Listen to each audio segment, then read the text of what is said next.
I believe we are at a moment of urgency, unprecedented in the history of this country.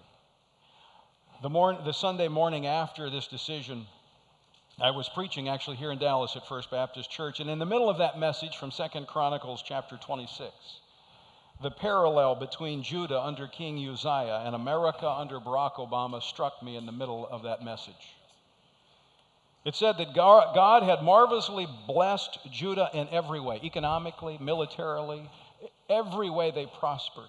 But then verse 16 records this. It says, "But when he was strong, he grew proud in his heart, for he was unfaithful to the Lord his God, and entered the temple of the Lord to burn incense on the altar of incense."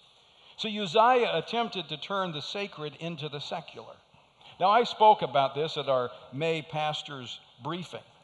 So this wasn't a new passage, but what struck me was that on the eve of this Supreme Court decision, on June the 26th, if you watched the news, you saw that the president had bathed the White House in the colors of the so-called gay pride. The parallel between the pride of Uzziah and the pride of our national leader in shaking his fist in the face of God was stark and alarming. But just in this passage where Judah had lost the prophetic voice, allowing the king to take this wrong course, there was a point in which Azariah, the chief priest, and 80 valiant priests stood with him and confronted the corrupt civil authority.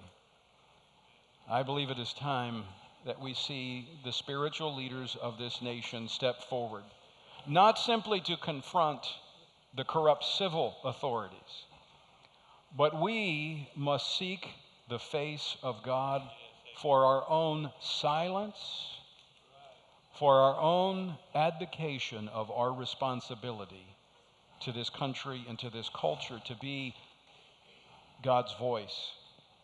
And so this meeting, the purpose of this meeting is to encourage the Watchmen to remain faithful and to stand firm in the faith so that you in turn can encourage your people to stand firm in the faith.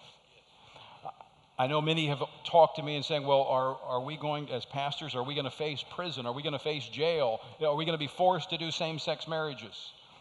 That may come if we fail to act today, but the greater threat is to the men and women sitting in your pews every Sunday morning.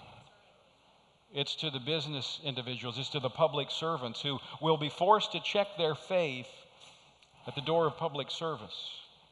And we cannot allow that reverse religious test to take place in this nation.